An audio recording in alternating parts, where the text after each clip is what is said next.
ይሄ ሰውዬ አመረረ እንዴ? በነገራችን ላይ ግን ብሩኬ ነው ጥፋተኛ። ጥፋተኛው ምን መሰላችሁ? 32 ጥርሱን አወላልቆ ነበር መጣል ያለበት። ይሄ ነካክቶ ምናምን ነገር ተው፣ ያዙ ይልቀቁኛ። በዛ ስንዝሮ ሳ ምንድን ነው? ሰላም ሰላም፣ ውድ የተከበራችሁ የቻናል የተከታታዮች ሰላማችሁ ይብዛልኝ በያላችሁበት። ምንድን ነው ነገሩ? ያዙ ይልቀቁኝ። አቶ ዳኒ ጭራሽ ብሩኬን መክሰስ ምናምን ምን ፈልገ ነው አንተ? ከልጆቹ ህይወት የዝን ያክል አትወጣም እንዴ? ምን ነው ተለጠፍክ ተወሸክ እንዴ? ጭራሽ የኔ ውድ እኮ አለ ሀይሚን ድፍረቱ። አንድ ቀን ሶሲን የኔ ውድ ብሎ የማያውቅ ሰውዬ መጥቶ የሰው ንግስት የኔ ውድ። አንተ በጣም ደፋር ነህ፣ በጣም ደፋር ነህ። እኔ ስሟ ሃይማኖት ነው፣ እኔ ሀይሚዬ ነው ምላት አለ ደግሞ እንደገና። አንተ በብሩኬ እጅ ነው የምትጠፋው፣ በእርግጠኝነት ስነግርህ ማለት ነው። 7ኛው ፎቅ ነው የሚወስድክ። ጭራሽ ህግ ቦታ ይሄዳል። እንዲ ደፋር ደግሞ የአይጥ ምስክር ድንቢጥ ጣሉ። ዮናታን ምን ነው ተነካካ? ዮኒ ነው ምናምን ጓደኛው ማለት ነው። አረ እናንተ ሰዎች በጣም አመት ታስቃላችሁ። ታዲያ ብሩኬ ክስ የሚፈራ መሰለክ እንዴ? እንደዚህ ያዙ ይልቀቁኝ የምትለው? ወንድ ብትሆን ክስ ቦታ አትሄድም ነበረ፣ በመነጋገር ችግርን ትፈታ ነበረ። ግን ወንድ አይደለም፣ ለዛ ሄድክ ስለፈራ ማለት ነው። ደግሞ አንደኛ የብሩኬ ሌላኛው ጥፋቱ እሱ ቤት መሄድ አልነበረበትም።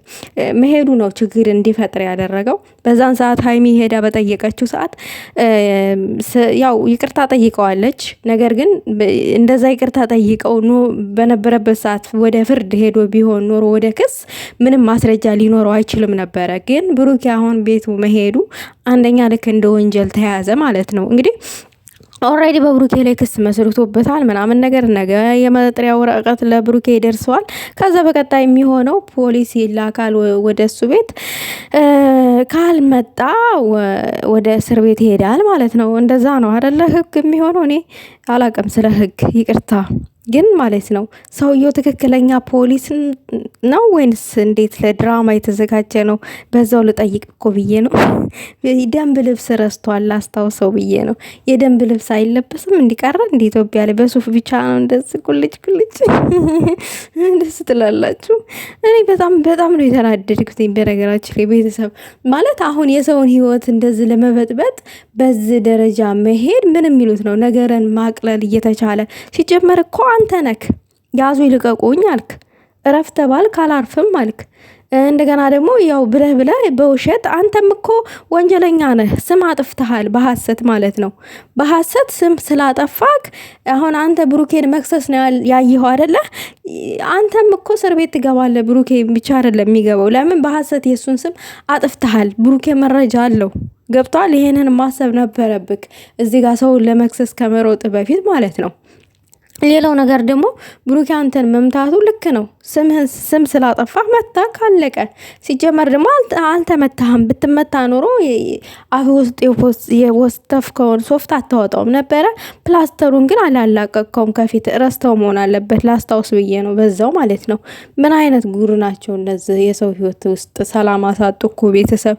ሰላማቸውን አሳጡት የልጆቹን የብሩኬንና የሃይሜን። መቼ በምን ቀን ገባችሁ ወደ እነሱ ህይወት? ጉድ እኮ ነው። ምን ጉድ ነክ አንተ? እሷ ከሴት ጋራ ምናምን እንደዚህ አልጋ ምናምን የሌለ ስትቀባጥራ ነበር እንዴ? የልጁን ስም በባዶ ሜዳ ስታጠፋ የነበርከው ይሄ ወንጀል አይደለም ለአንተ? ይሄ ቅቤ ነበረ ለብሩኬ ስቀባው የነበረው? ምን ጉር ነክ? መጀመሪያ ራስህም ስተት እንዳለብህ ቆም ብለህ ማሰብ ነበረብህ። የሰው ስም ስታጠፋ ወይንም ልክ አንተ እንደ ተበዳይ ፕላስተር ክለጣጥፈህ እዛ ብትሄድ የፈለግከውን ነገር ስታወራ ብትውል ለብሩኬ አይሞቀውም፣ አይበረደውም።